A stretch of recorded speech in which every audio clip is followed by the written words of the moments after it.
খাসির মাংস ধুয়ে নিচ্ছি। আমি আজকে খাসির রেজালা রান্না করব একটু। এখানে 1 কেজির একটু কম আছে গোস্ত, অল্প একটুই রান্না করব। আর পোলাও রান্না করব। পোলাওয়ের চাল ধুয়ে পানি ঝরাইতেছি। রেজালার জন্য আমি মাংসটাকে মশলা দিয়ে আদা রসুন পেঁয়াজ বাটা দিয়ে ম্যারিনেট করে রাখবো কিছুক্ষণ। আদা বাটা দিলাম, রসুনটা একটু বেশি দিব।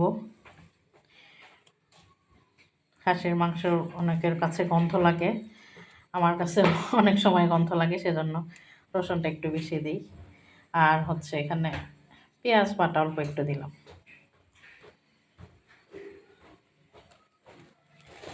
টক দই দিব। এখানে টক দইটা আমার নর্মালি ছিল।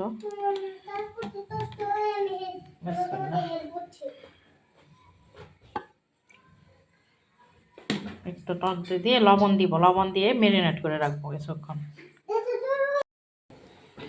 লবণ দিছি আর হচ্ছে এই কয়েকটা লং,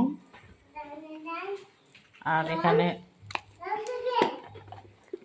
বাবা এক হাতে খোলা যায় না গোলমরিচের ঢাকনা, এটা গোলমরিচ আমু। আর এখানে হচ্ছে গোলমরিচ দিব অল্প একটু,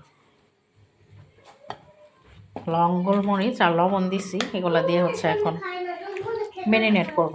এটা হচ্ছে এখানে মরিচের গুঁড়া কিংবা হলুদের গুঁড়া দিব না, তার একটু বসানোর পরে ধনিয়ার গুঁড়া দিব। তেলের মধ্যে অল্প একটু তেল দিচ্ছি, তেলের মধ্যে পেঁয়াজ কুচি দিয়ে দিব। আর মাংসটা হচ্ছে আমি প্রায় আধা ঘন্টা 40 মিনিটের মতো ম্যারিনেট করে রাখছিলাম। পেঁয়াজটা একটু বাদামি হলে ওইটাতে ম্যারিনেট করা মাংসটা দিয়ে দিব। পেঁয়াজ বাদামি হয়ে আসছে, এখন হচ্ছে মাংসটা দিয়ে দিব। বিসমিল্লাহ। মাংস দিয়ে কষাবো, তারপরে একটু বলক আসলে মাংসের পানিটা উঠলে এলাচ দারচিনি তেজপাতা এগুলো দিব। ম্যারিনেশনের সময় এগুলো দিই নাই। আমি এই রান্নাটা আগে বোধহয় একবার করছিলাম, খেয়াল নাই। আজকে আবার অনেক দিন পরে করতেছি, কেমন হবে জানি না। অনেকেই দেয়, ওই যে কী বলে জয়ফল দেয়, জয়শ্রী দেয়। আমি জয়ফল জয়শ্রী দিই নাই, দেখি এমনি ঘরে যা যা আছে নর্মাল মশলা দিয়ে রান্না করি, এগুলো কিছু দিব না। আর আজকে যদি এগুলো দিয়ে ভালো না হয়, তারপরে আরেকদিন ইনশাল্লাহ রান্না করলে ওইগুলো দিয়ে রান্না করি। না, ভালো হবে ইনশাল্লাহ। এটা হচ্ছে কেউ কেউ দেয়, কেউ কেউ দেয় না। ওই জয়ফল জয়ত্রী দিলে আর কি শাহি একটা টেস্ট আসে। আর এগুলো এটা হচ্ছে এমনি নর্মাল বাসায় এভাবেও রান্না করা যায়, সবভাবেই রান্না করা যায়, যে যেভাবে খায়। এটা বলক উঠে গেছে, পানিটাও করে উঠছে, বলক আসছে। এখন তেজপাতা, ছোট ছোট দুটা তেজপাতা, আর হচ্ছে এই যে এলাচ দারচিনি, এলাচটা মাঝখান দিয়ে একটু ফাটাই নিছে ইয়া দিয়ে, আমন দিস্তার দিয়ে চেঁচে নিছে একটু। হোক এটা এখন আস্তে আস্তে, পানি শুকাবে, তারপরে কাঁচামরিচ একটু ছেঁচে তারপরে দিব।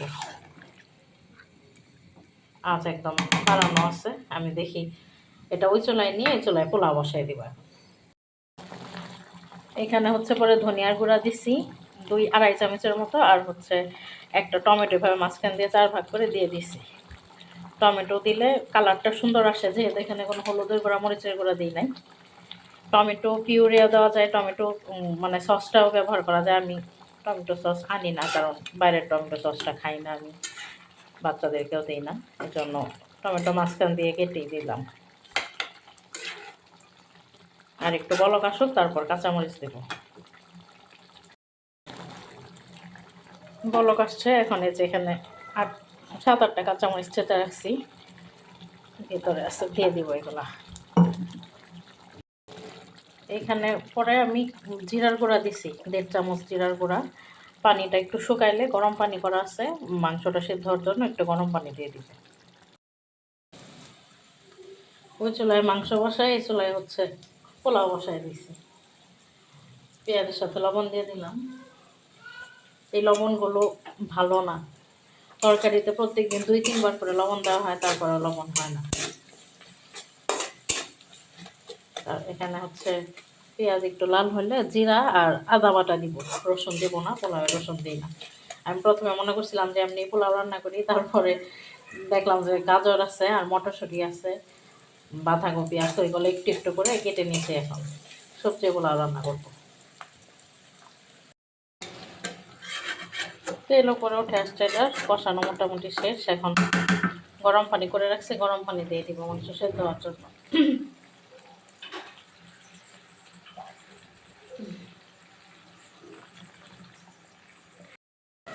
মশলা কষানো শেষ, জিরা বাটা আর হচ্ছে আদা বাটা, এখানে কুচি করে রাখছি গাজর আর বাঁধাকপি দিয়ে একটু কষায় মটরশুঁটি দিব, তারপরে হচ্ছে চাল দিয়ে আর একটু কষাবো।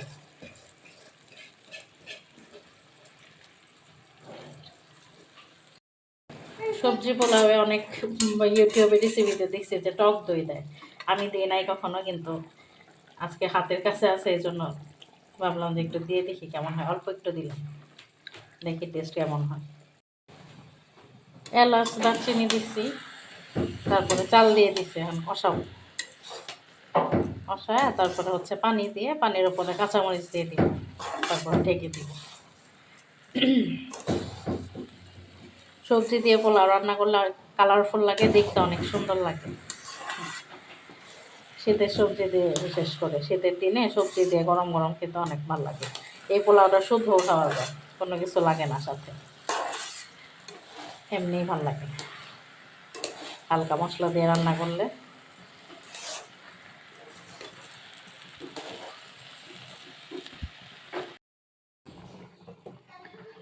আমার রান্না বাড়া শেষ। এটা হচ্ছে সবজি পোলাওয়ের ফাইনাল লুক। লবণ কম হয়েছিল, আমি আগের থেকে জানতাম। তেলে লবণ দিছি, লবণটা দিলে হয়তো চায় না, তারপরে আবার দিলাম লবণ। এখন হচ্ছে একদম অল্প আছে বসায় রাখছি। আর এটা হচ্ছে রেজালা, এটাও শেষের দিকে, একদম অল্প আছে, এটাও নামায় ফেলবো দেখি কিছুক্ষণ পরে।